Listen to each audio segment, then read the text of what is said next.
All right, I'm going to stop sharing. We got 1 minute till we go.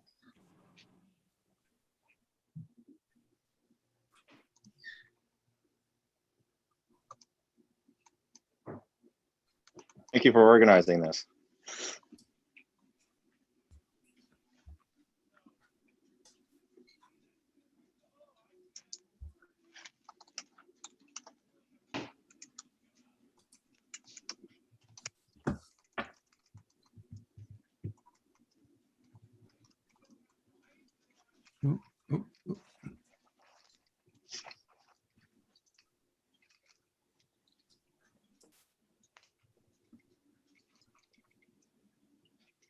Commodore, I'm supposed to be watching the chat room and I can't see anything. What do you mean you can't see anything? Did you click on the chat link at the bottom of the page? I've been doing that, but just when Commodore Harshfield clicked us to mute or take off our cameras or something, everything disappeared except one little square up in the corner where your presentation will be. But I can't monitor chats anymore.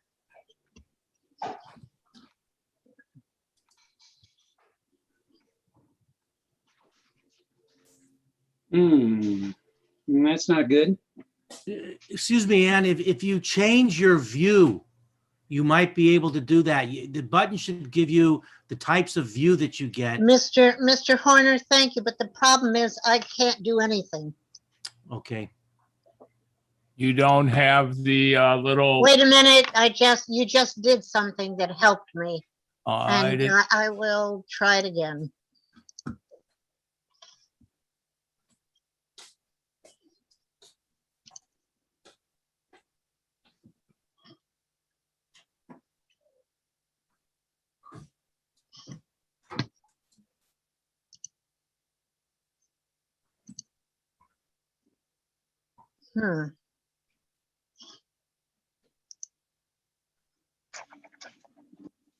Okay, I got it back. Oh, good. Great. Okay. Okay, well, we've gone past 5 minutes. We're still missing 19 people. So Let's roll.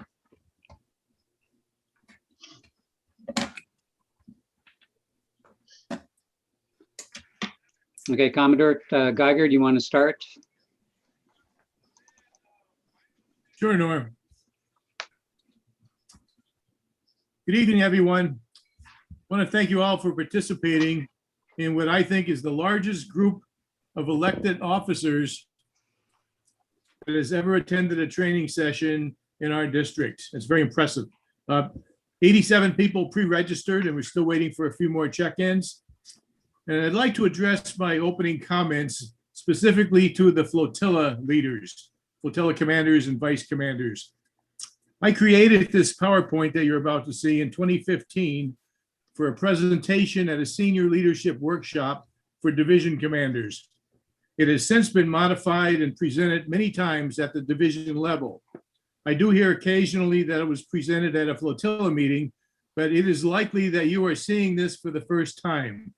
Our presenter this evening, Norm Bundick, has presented this class many times, and his version is the best I have seen. The telephone, of course, is the primary method of communications for one-on-one conversations. When we communicate to an audience of more than one, emails are preferred so that the exact same message is communicated to everyone. Emails have been around a long time, and you would think we would all just get better and better, but sadly, that is not the case. Many of us are using poor and even unacceptable practices and don't even know it. District and division officers know Norm Bundick, and you will as well as we open up more training sessions to all elected leaders. Norm and I have worked together in the auxiliary for many years. He was my vice commander when I was a division commander, and he moved up to DCAP before he decided to focus his efforts on the staff side. He is currently serving as a Commodore's aide and works closely with me in many areas. This is one of the more important classes you will attend for reasons that Norm will explain. Please give this your full attention and participate in accordance with the instructions you will be given. Thank you again for attending. I think most of you will find this informative and interesting. I would like to see your comments. Please send them up the elected chain of leadership. Thank you. Back to you, Norm. Thank you, Commodore. Okay, let's start. Let's talk about the D11 South email policy, and that's as follows. The Auxman is the policy guide for the auxiliary, as we all know. The auxiliary gives DCOs the authority to set policies within their districts that do not conflict with Auxman. The D11 South district policies are located on the d11s.org website, and you can find it by clicking under Member Job Aids, District Policies. The email policy is a policy like any other auxiliary policies for boat crew, vessel examiners, and wearing of uniforms, to name a few. They provide guidelines on standardization, which is what we have to do being in the Coast Guard Auxiliary. The next slide is the standardized signature block policy instituted by past DCO Harry Jacobs, which remains in effect until superseded. The policy was actually put in place 21 June 2011, but as all things in the auxiliary, we tend to let things disappear, slide, or whatever. But we are now going to go back to the regular policy on standardization of email signature blocks. This is a blow up of the standard signature block. It should contain four components: the name, the member in any office they may have, 11th District Southern Region, and a phone number. As an example, it said member for the Colleen Jones. It says member Flotilla A3, identifies her, tells everybody who she is. If you're an officer, Paul Smith as an example, FSOMT Flotilla 0803. That's letting everybody know what his job is. Now, we'll be talking more about this, but the one thing we see a lot of, and which we have to stop, is members, if they have 6, 7, 10 offices, they list all of them. And their signature block is generally longer than the email message. You will only put in the email office that the email pertains to. If you're an FSO MA, it'll be only about MMA. You don't put in your ops, your national offices. That's not the purpose of the email. It's to identify the writer of the email and which office it applies to.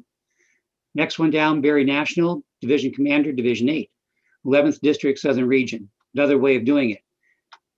Now, sample modifications can be done to the 4 elements. As an example, the one I use, I have DCO aid, and then the actual letter for my job is DAD, but nobody knows what DAD is, so I put down DCO aid as a way to help out. But instead of, this is how most of us use the identification for the Coast Guard. D11SR, U.S. Coast Guard Auxiliary phone number. If I was a division commander, I could abbreviate it DCDR7 and still use this information. There are ways to modify it, but we're not going to go too far beyond the normal 4 blocks. Email will be your main tool of communications if you haven't already noticed. Each level within the auxiliary carries more responsibility.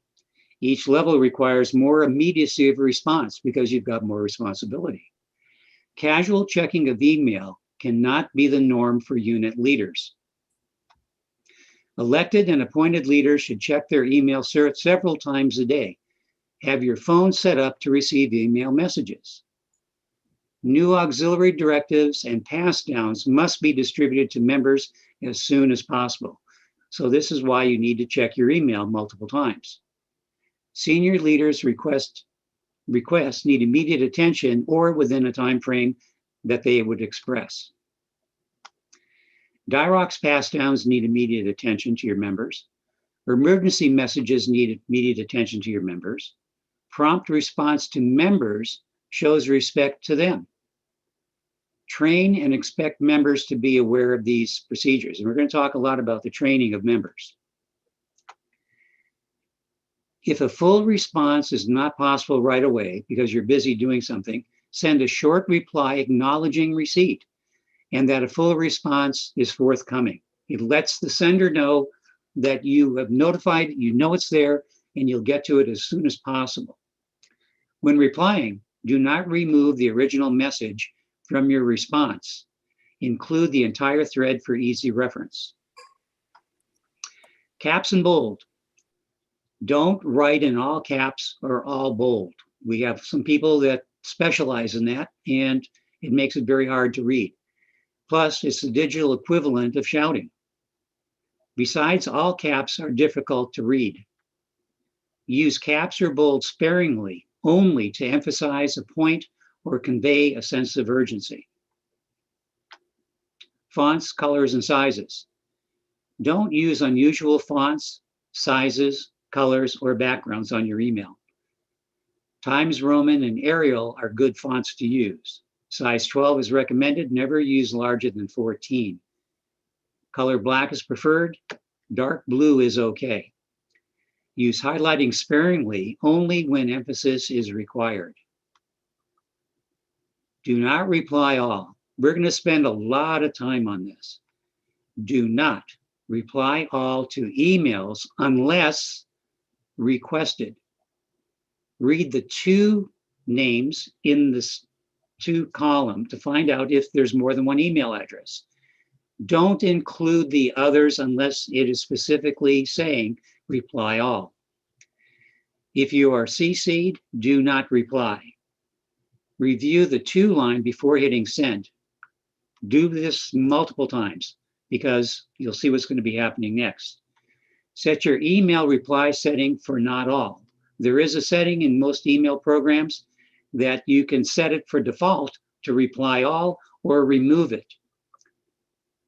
You want to be sure that it is not set, or if it's going to be set, set for not all. Do not reply all to emails unless requested. Here we go. All of you have seen the email I sent out earlier today. It was DELA 8 Sunday night check-in details. And it went to 87 people in the to line. The very first thing it says in the email, do not reply to all if you have a question. I received 7 or 8 questions. Right? Well, I got a call from a member who said, hey, I got a reply from one of your people. See, me as a sender, I can't tell if a reply all was actually not followed. And it's interesting that the person that called me, the member, was the very one that said we need to do this presentation and specify reply all. Who is that person? Commodore Geiger. Where was Commodore Geiger when he received this? He was on a national webinar meeting, and he had to look down at his phone to see what was going on. And there was the reply to this. Think about all the times the Commodore gets copied on things, and then if people hit reply all. He gets multiple emails a day or more on reply alls. Please don't do that. Mistakes happen.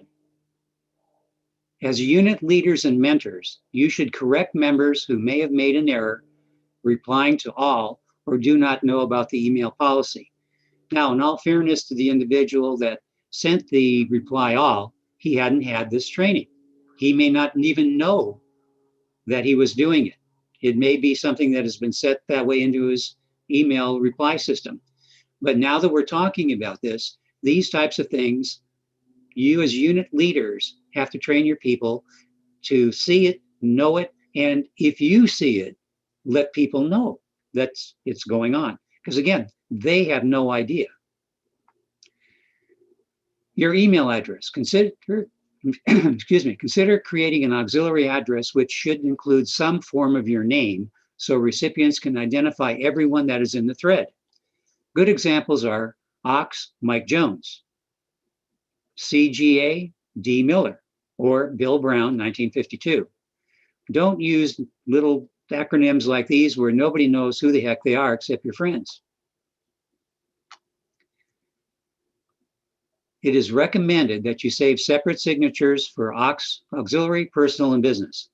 I have 3 signature blocks, which you can set up in most programs. You can say, okay, you have your standard one. And then if you're changing hats because you have a different job within the auxiliary, you can click on the one that has your current job in it. So that's something you might want to look at. Do not use images, as they often appear as attachments and are confusing, especially when viewed on phones.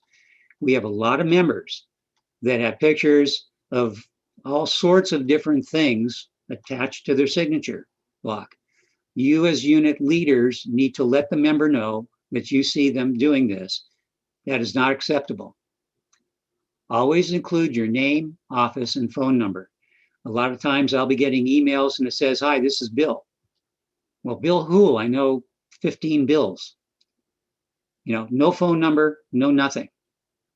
Always include your name, office, and phone number. We are not authorized to use Coast Guard or DHS, Department of Homeland Security logos. Nothing can be used in your emails referencing this. Your email should start by identifying the audience, such as Division 7 Flotilla Commanders or D11 South Vessel Examiners. Avoid using all, Alcon, and shipmates. Review of the to and CCs. People in the to field are expected to respond only to the sender unless requested. People in the copy field are included for informational purposes or as a courtesy, and no response is expected. We have a lot of people that said received. Don't do that. If you're on a CC, we don't need to know you received because you're getting this as an informational purpose. Unless the email sender says, everybody please reply with something, whatever it may be. VCC should not be used or should be used sparingly, if at all. It is sometimes used to prevent a reply to all, but is often considered rude or sneaky. Be courteous. Please and thank you go a long way toward setting the tone of your email. Recipients will often see a negative connotation even when none is intended. An email ending with a thank you, have a nice day, best regards, etc. is a nice touch. Organize your emails. Do not let emails pile up in your inbox. Delete those that you know will never need to be read again. Create folders so that you can find emails later by member name, by flotilla, by qualification like boat crew, by programs such as VE or PE.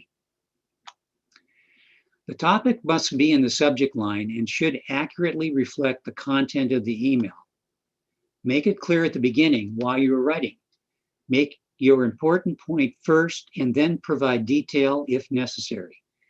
Get to the point quickly. No one wants to wade through a long message to get to the point.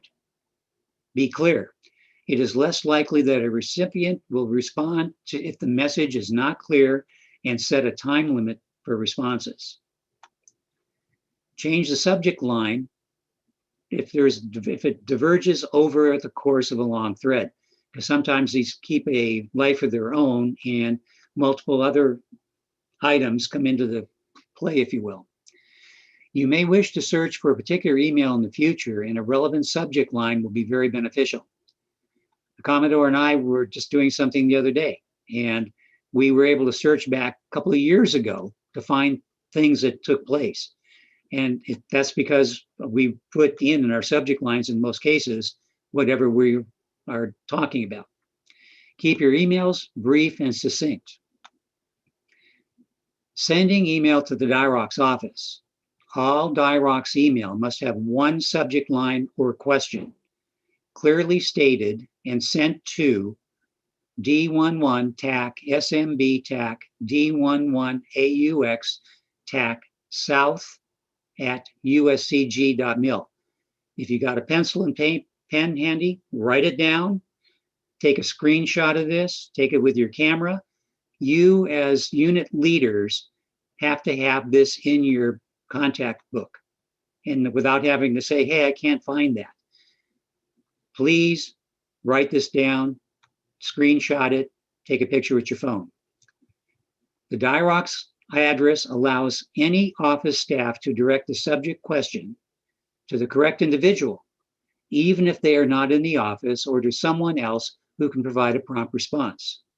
This clears their email box, preventing a backlog.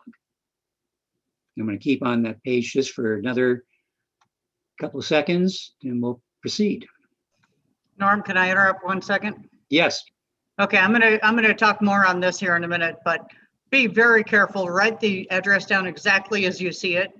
We've had many emails that went into Nowheresville because they had D11S TAC SMB. Write it down exactly the way you see it on the screen. More later. Thank you, Leslie. Multiple subjects. Avoid multiple subjects in an email. Several single subject emails is usually better. And again, one of the reasons I said was to find it later. A single subject email is much more likely to get a response and easier for recipients to find. You will find as unit leaders, you will have to find searches or responses to emails that you may have done maybe 6 months ago, a year ago. Be sure to keep it succinct.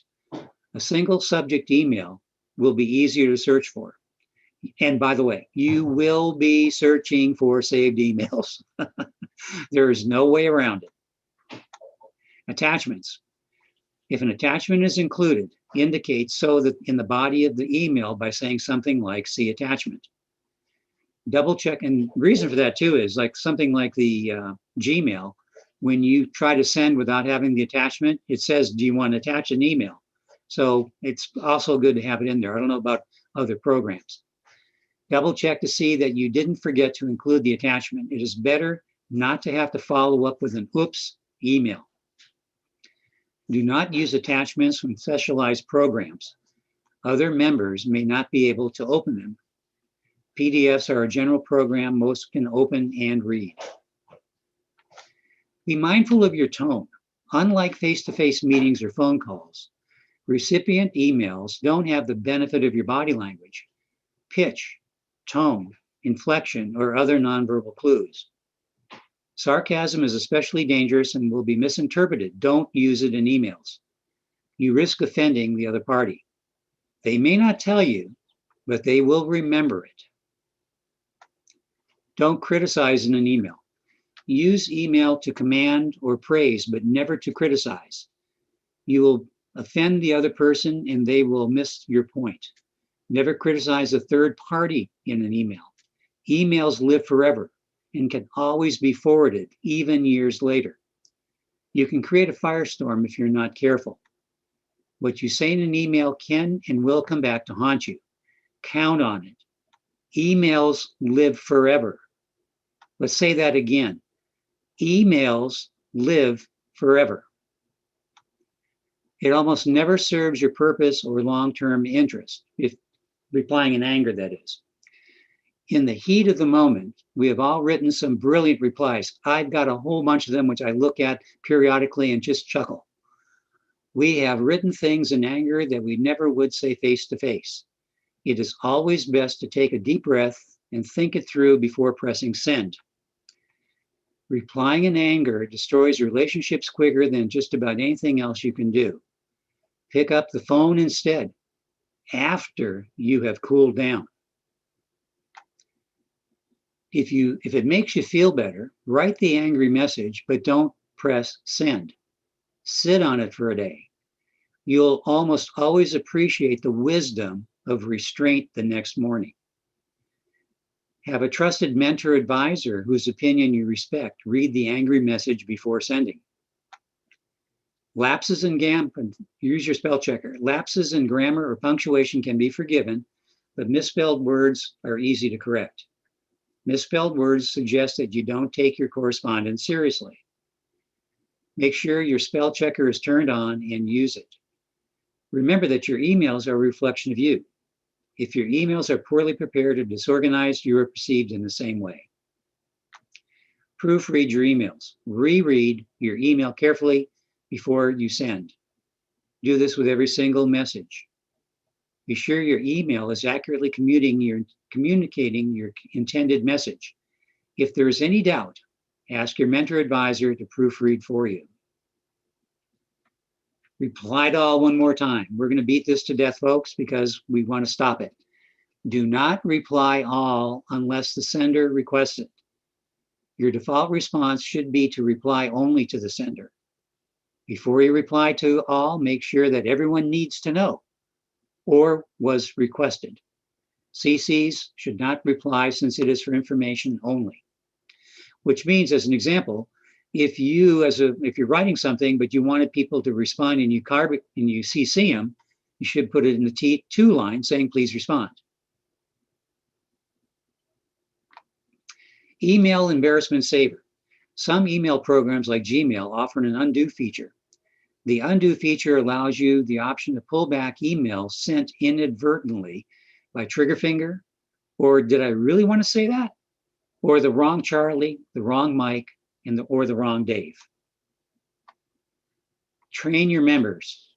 Train your elected, appointed officers and members, both new and old, on the email policy. The email policy is a policy like all other auxiliary policies for boat crew, vessel examiners, wearing of uniforms, which provide guidelines on standardization. Again, guidelines on standardization. We're supposed to be a unified unit. We act that way with our uniforms. We act with that with our certifications. We need to do it the same thing with our communications. Remind those who mistakenly reply all when not requested to only reply to sender. Remind members, let's do this. Remind those out of compliance with the authorized signature block to follow the examples below, and with some modification, which I showed earlier. Remind those out of compliance with the authorized signature block on the following. Only show office matching the subject of the email, no others. No images or references to the other organizations.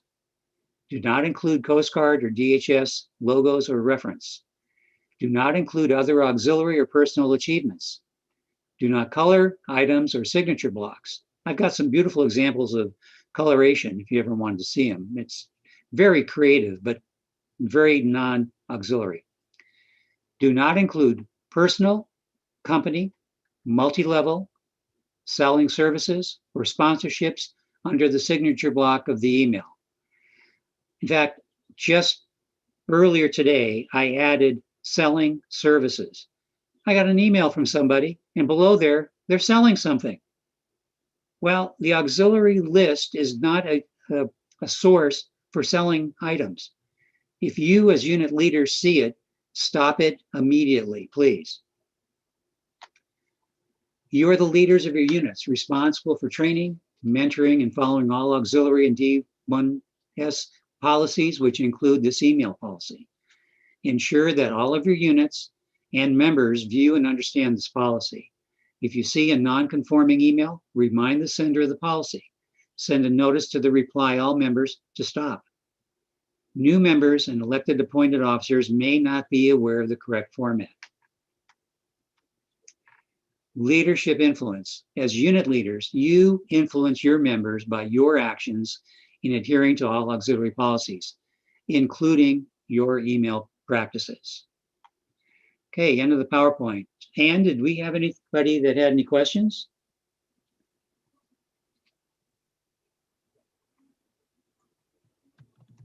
Hello, Ann? You might be muted. I am muted. I didn't get any emails. Can you hear me now, Norm? Yes, I can. But I did send courteously some chat messages to a few people who unfortunately did not know to turn their video cameras off. So most of them were able to do that. Okay. All right. And Leslie's got something. Now, I wanted to add that email addresses that you have are for the auxiliary. They are for flotilla business or for the business of whatever you're attending to. It's not a free for all to take any email address that you got and send jokes, recipes, anything like that. If you got an email address out of Box Data, use it for what it's intended for.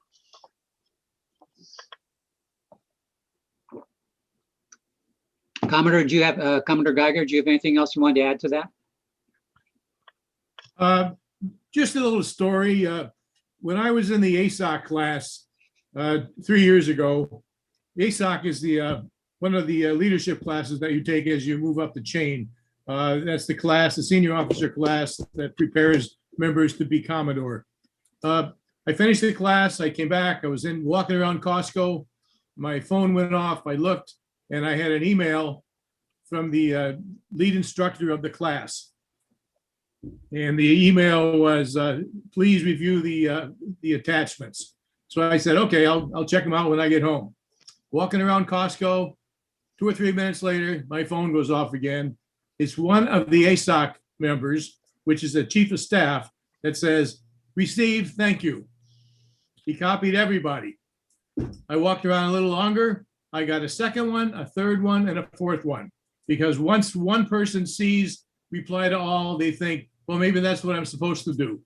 So not only did I get 4 emails telling the sender that the message was received, all the other ASOC people got all those 4 messages as well.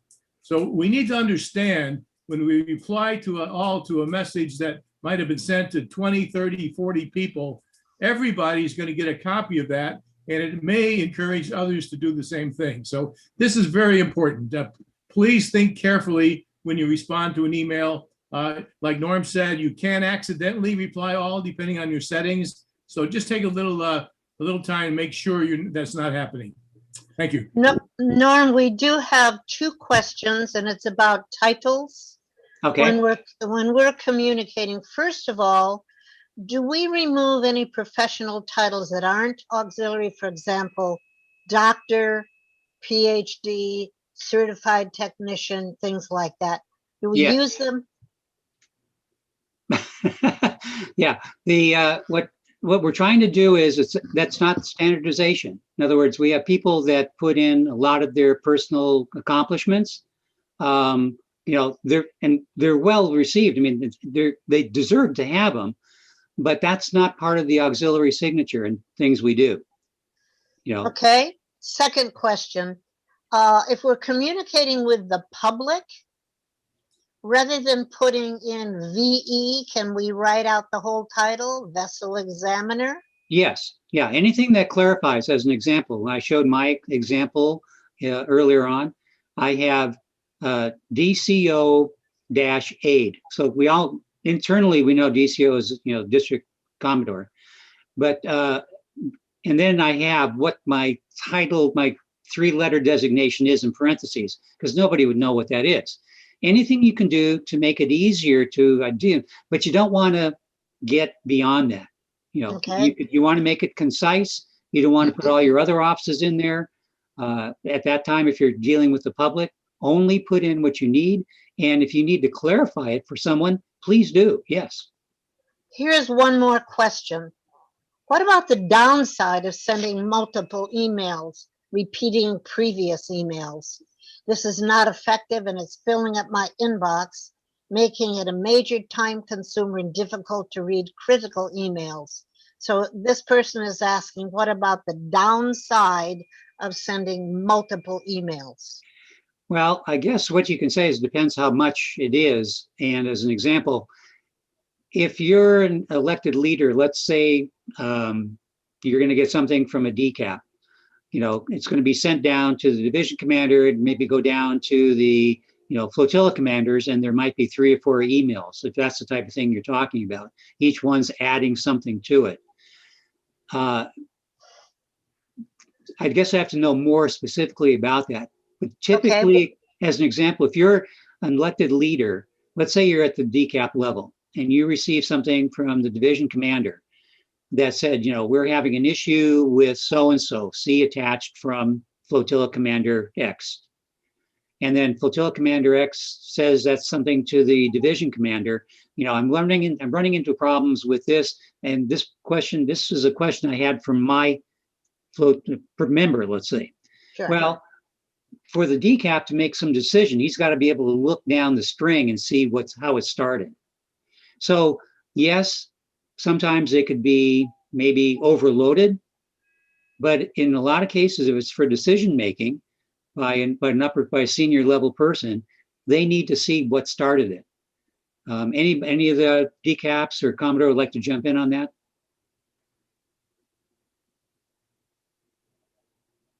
I hope that we are addressing and that I read this correctly about the multiple emails, but if the person who sent it has anything more they wish to have us clarify, send another chat or email direct to Norm later. Yeah, please. That's good. Yeah. Anybody that wants more information and maybe we can talk afterwards, I'd be more than happy to do it. And by the way, the presentation, Mr. Geiger, our Commodore, would like to have this presentation seen by everybody this month if they can at either division meetings or flotilla meetings. And if not this month, next month. Because once next month gets done, unit leaders, you've got to be on top of your folks as far as giving them the correct information on how to send out an email with their signatures. So we'll please do that. Okay, if nothing else, Leslie, do you want to take it over? Can. Chris Harshfield, Commodore Harshfield, do you have the? What? What am I asking for? Norm? PowerPoint. Oh, mine? Do you want the 2-pager? Yes, please. Okay, Yeah, Norm has them. there we go. So, okay, so we're going to go through a few things. One, I suspect a lot of people have already heard, but I retired from the office on the 31st of March. So I'm no longer in the office, but I'm still doing a lot of the same stuff to take care of the district, as I'm now the DSOHR and I am an ADSOIS. So I can keep my hands in the Ox Data too, and I'm still on the national team helping out with that. So at the moment, my position in the office has not even been shopped yet. So I believe it's probably going to be several more months before my relief is in the office. In the meantime, we have YN2 Gara, and we have Commander, and we have OTO Devoy until the middle of June. There will be about a 6-week gap before the new OTO gets in, and then realistically, probably a month before he even gets access to all the programs and starts figuring out what's what. So we're going to need everybody to please be patient. We're going to need everybody to continue sending 7035s. 7035s is your your member status report, change your member status forms. So like if you were going to get out of the auxiliary, if a member dies, etc., that still goes to the shared mailbox. The 7056 transfer request still goes to the shared mailbox. Any of your course completion certificates, they go to the shared mailbox so that the front office can see what's going on. They will send the 7035, 7056s to me as DSOHR. They will send the data input to DSO IS Chris Mather, and he will then distribute them for distribution, but we still need, or for entry, but the front office still has to have at least eyes on what's going on.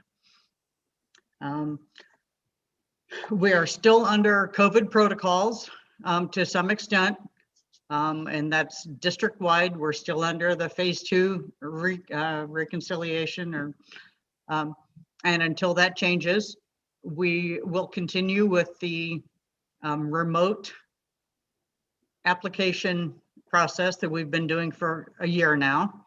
On the screen, Norm has put the application checklist that we've been using for, well, since May of 18. There are a couple minor changes to it. We no longer need fingerprints. Okay, that says it right there, no longer need fingerprints. But we still need for the flotilla commander and the flotilla staff officer HR to do a virtual interview with the candidate, go through this checklist, make sure that you're using the correct form, that it's single-sided, that you've got, these are some of the top things that are not coming in on applications. I have to play guessing games as to, or I did, play guessing games as to what flotilla a person was going into, because the first thing on the form, the 114 TAC 11, or whatever the flotilla number is, isn't on the form.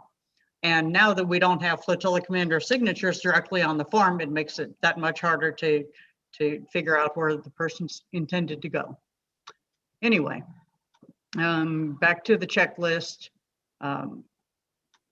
Basically just go down the checklist and fill it out. I mean, you know, check yes or no. It's everything on that checklist is there for a reason. Okay. As far as the interview, you need to go through all of the items on the top of page 2 on the application, make sure that the member understands what they're getting into. Once you've completed the interview with the applicant on the via video chat, however you do it, there is no need to send anything anywhere other than the applicant takes his or her application, signs it at the bottom of page 2, the bottom of page 5, make sure all the stuff is filled in, and you're going to have looked at this on the screen. He can hold it up and show you what he's got filled in if you've got questions. But he is going to send that directly to the office, as well as his or her proof of citizenship. So that's a birth certificate or a passport, and a DD-214 if applicable. That goes in the mail directly to the office at 1001 South Seaside Avenue. Okay. Nobody gets an email copy of the application. Nobody keeps a copy of the application. The flotilla commander and or FSOHR should send an email to the shared mailbox in lieu of a physical signature on the piece of paper. Send an email saying, tonight we had an interview with James Smith and we welcome him into flotilla so-and-so. His paper should be in the mail to you coming up. So that is how the application processing is still going. And then once it's received in the office, we go through a process called Coast Watch. So the name, birth date, and social will be sent to Coast Watch. And as long as nothing comes back like wants, warrants, anything like that, then the member is going to be put in the queue. And once all the paperwork's gathered up, they're going to get a member number, and we'll get them in and get a letter out to them. Okay, I see some questions are coming up in the chat. We'll get to those in a second. Let me see the SAC. Okay, the only time we need pages 6, 8, and 9 on the application, okay, if somebody is coming in, say specifically to fly airplanes, like we're bringing Lieutenant so-and-so into the auxiliary because he is going to be a pilot tomorrow, then we need him to fill out his pages 6, 8, and 9. So we're going to be looking at his current clearance and trying to translate that into something where we can give him a direct operational PSI. Other than that, we don't need anything past page 5. And we certainly do not need the 11 pages of instructions and codes and all that that's at the end of the application. So please just don't even mail that stuff in. Can we, Ann, do you want to read some of the stuff in the chat box? Sure. There's a very interesting question. Can we also provide non-DD 214 military documents such as orders for awards and other relevant documents? Could you hear me? I can. I'm just trying to figure out what the correct answer for that would be. All righty, take your Um, time. Hi, this is Eric Merlo. I'm the one who made that question, Leslie. Right, And uh-huh. what I mean by relevant documents is I also, in addition to my DD 214, I have orders for unit awards that are given to me. Since the DD 214 only carries personal awards, unit awards that I've earned while I was in the unit are included in memorandums and are connected to the DD 214. And that's why I was asking about that.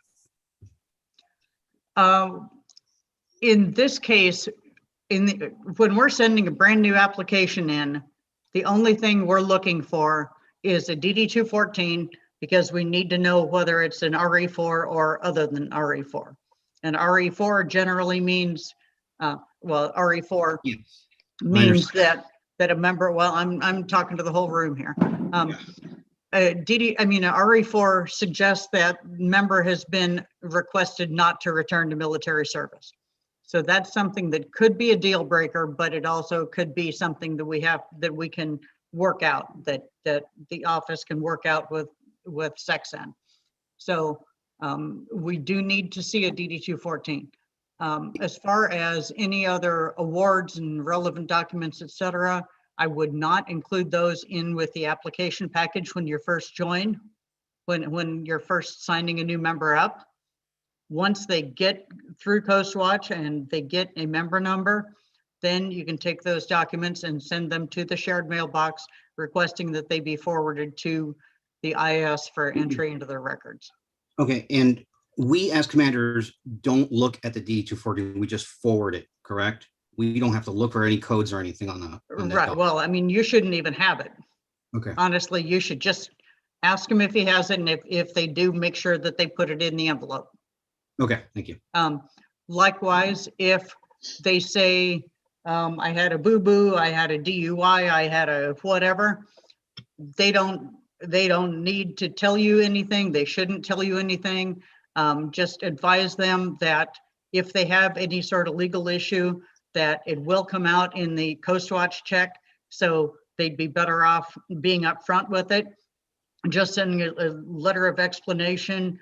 They can mail it in the packet, or they can email it. And that's the one thing that could go directly to the commander, is that nobody between the member and the commander needs to see or will be entitled to see any of the details. Okay, so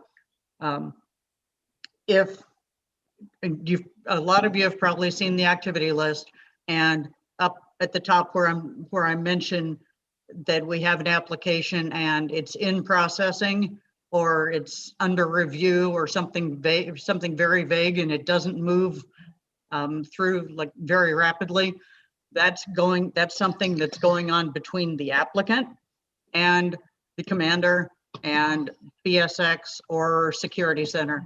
That's not anything that anybody between the applicant and the director is entitled to ask about. The answer is going to be, we're working on it. So.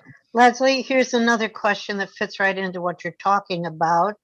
In regards to the flotilla commander's signature, this person wasn't aware of the process. So they didn't send an email approving the application, but they did sign it and had the person send it in, which brings to the next question. It goes right along with it. How many people in the flotilla can put their eyes on this application? It should be the HR and the flotilla commander should be working with the applicant, just like as if we were all in the same room.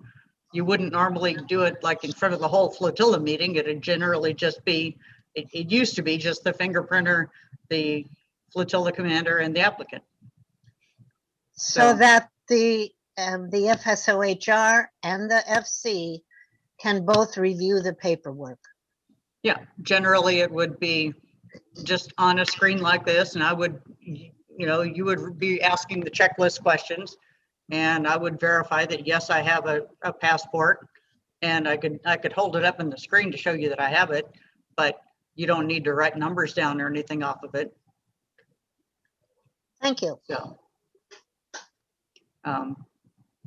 but this process needs to be made general knowledge.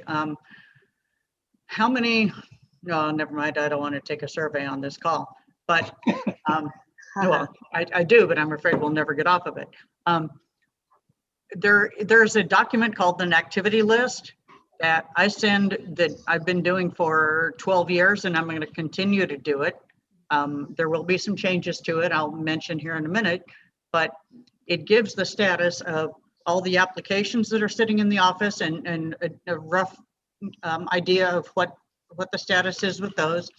It mentions transfers into and out of the district. It mentions, well, at dues time, it goes into great detail about who we have the 7035s for in order to process the disenrollments timely. It shows who got out of the auxiliary, who passed away, who we're waiting for 7035s so we can get condolence letters out. And that goes to division commanders, vice commanders, and supposed to be passed down to flotilla commanders. Leslie, I hate to break in. Commodore Harshfield, Marlene said, is everybody losing the audio? And somebody else said yes.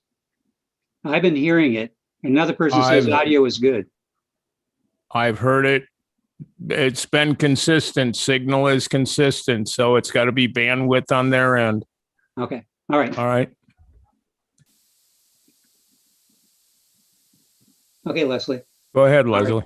Yeah, what was I talking about?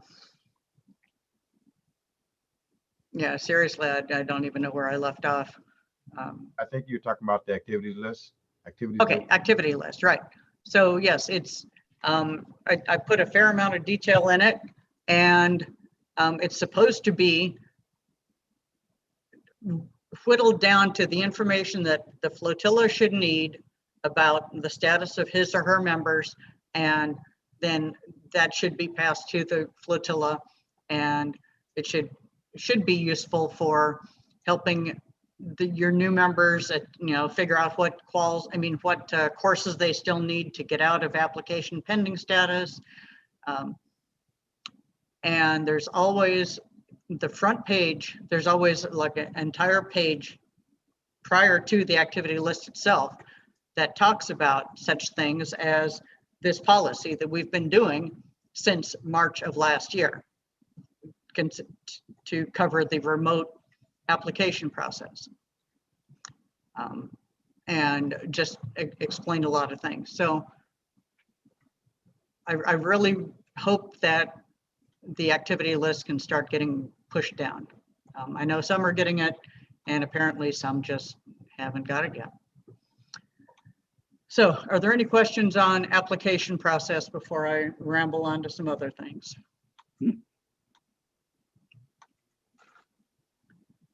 Okay. Okay. No longer in office. All forms go.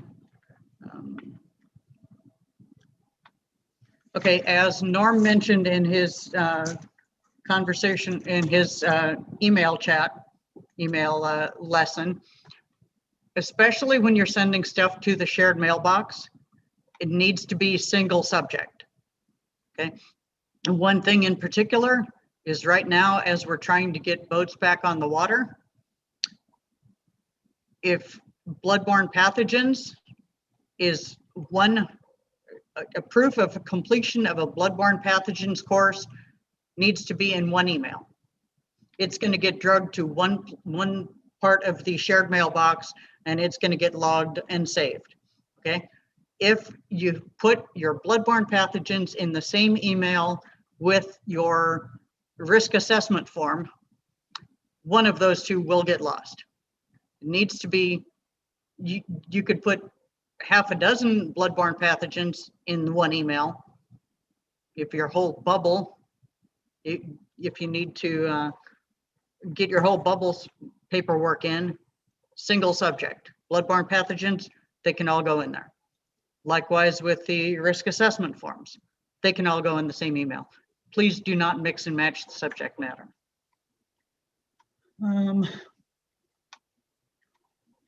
Okay.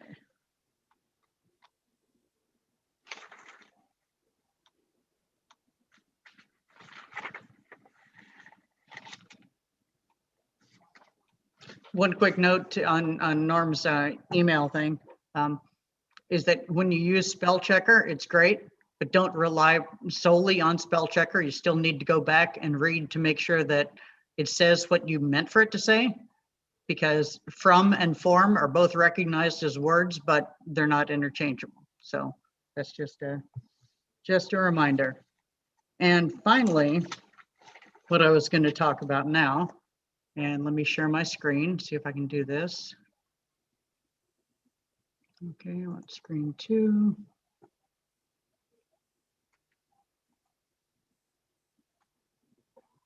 Okay.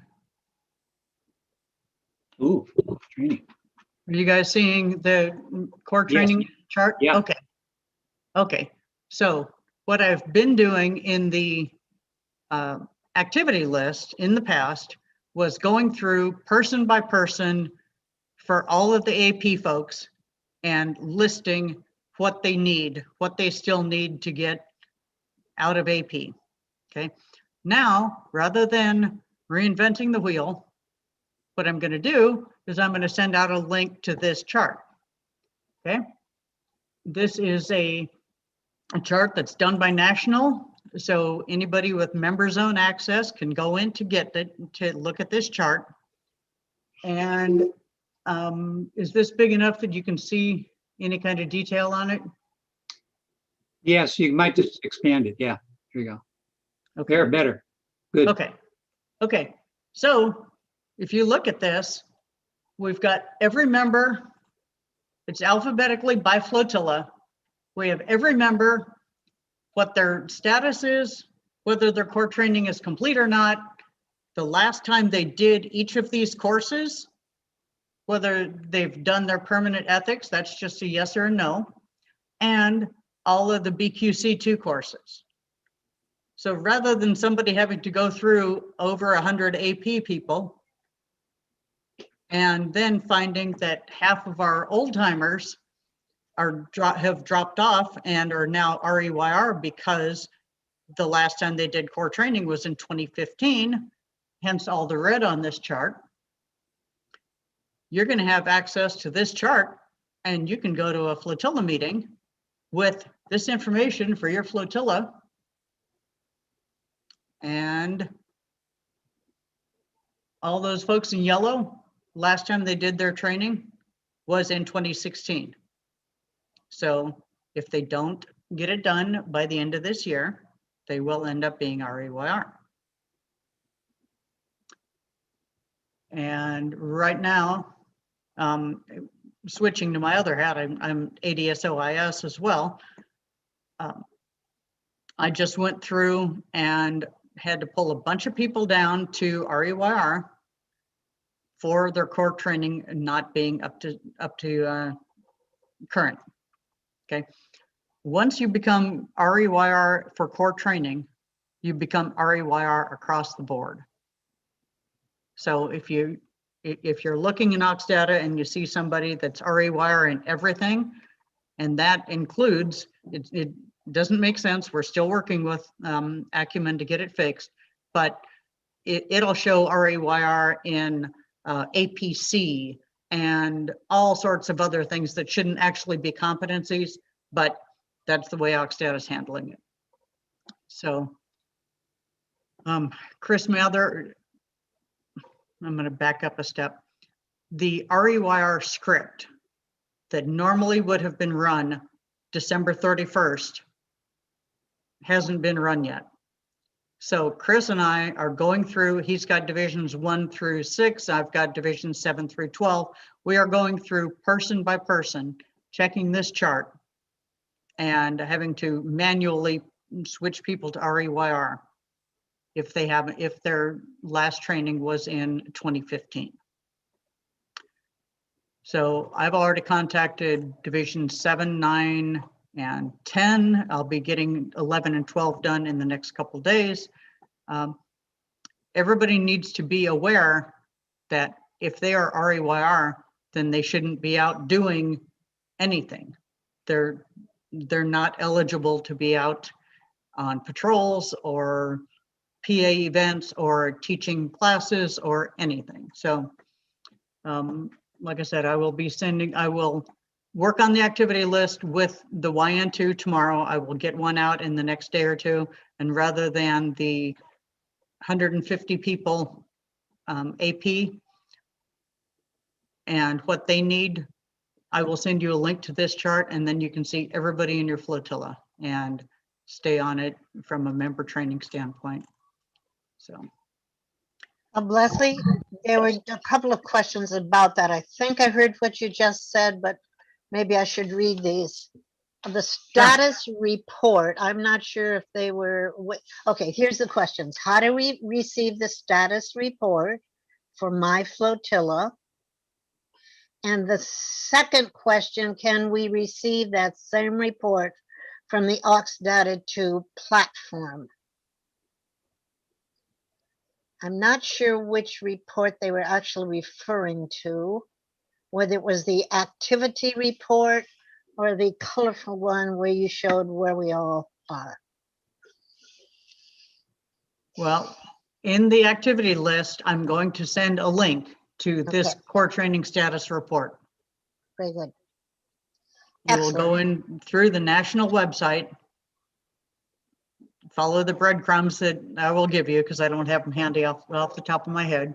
And that's where you'll find the report. Now, the one thing to be cautious of is this particular report I'm looking at. I want to say it's dated like early March. So it could be a couple of weeks behind, but it's, I mean, at least we got the years.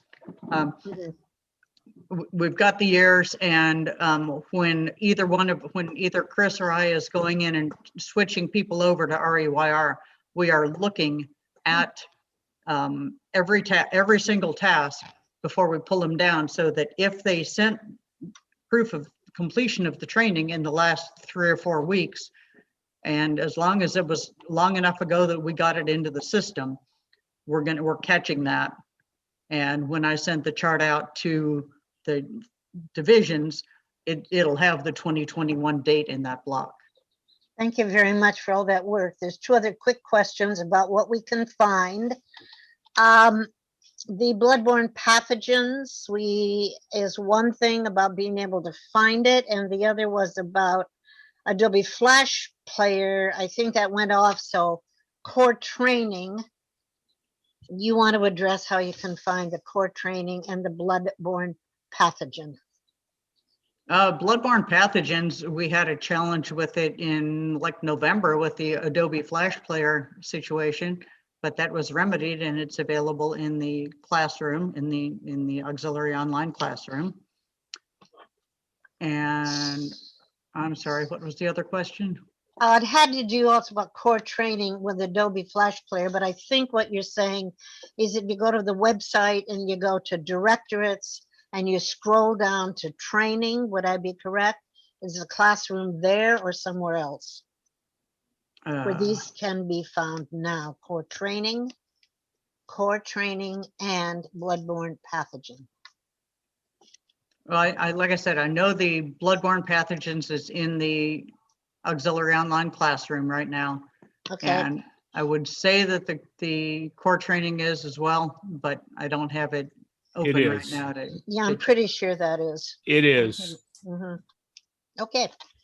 And one last question that just came up. Where do we get the quote annual letter unquote for members? I have no earthly idea. I don't know. I have no idea if that is even still going to be a thing. Uh, I don't know. Okay, thank you very much. That ends the chat room for now. Okay, does anybody have anything else for me? Leslie, this is Charlie. There was a couple of notes on the chat room, members asking about Norm's PowerPoint. The answer is yes, that will be sent down to everyone through the chain of leadership. So Norm will send it to the captains, down to the division commanders, to the FCs. So you should receive, give it a couple days. If an FC doesn't have this by, say, next Wednesday, send a note up the chain back to Norm. Yeah, also, by the way, if you would like me to present at your division meeting, I will. Just send me a note, even though you'll have a copy of it. If you want my bright, shiny face talking to your folks, just give me a buzz.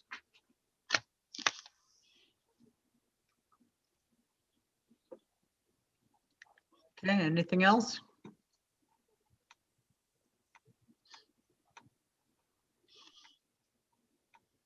I guess we're good.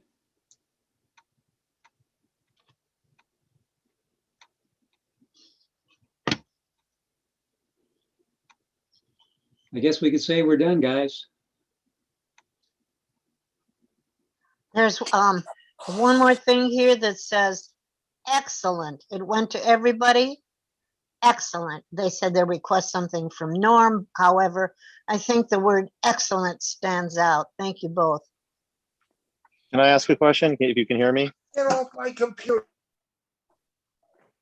Yeah, I go can- ahead, Drew. How do we properly log this seminar in our activity log on Aux Data 2? I'd say it'd go in 7029. It's go on your 7029 in Leadership? Yep, column A. Okay, Yep, I didn't know if it was leadership. like a mission code or anything like that, so I just wanted to make sure. That should do it. So just 99 alpha? Yes. Okay. Thank you. Mhm. Commodore Geiger, do you have any closing remarks, sir? I just want to thank everyone for attending, and please do all you can to make sure that all of the members down to the deck plate get to see this PowerPoint in the next 60 days, no longer than that. Thank you very much. Everybody have a great evening. Okay, bye, Thank you. guys. Thank you all. Thanks, Leslie. You're welcome. Thank you. Thanks, Ann. Thank you, Leslie. It's John Boyd, and thanks, Chris. You're You're welcome.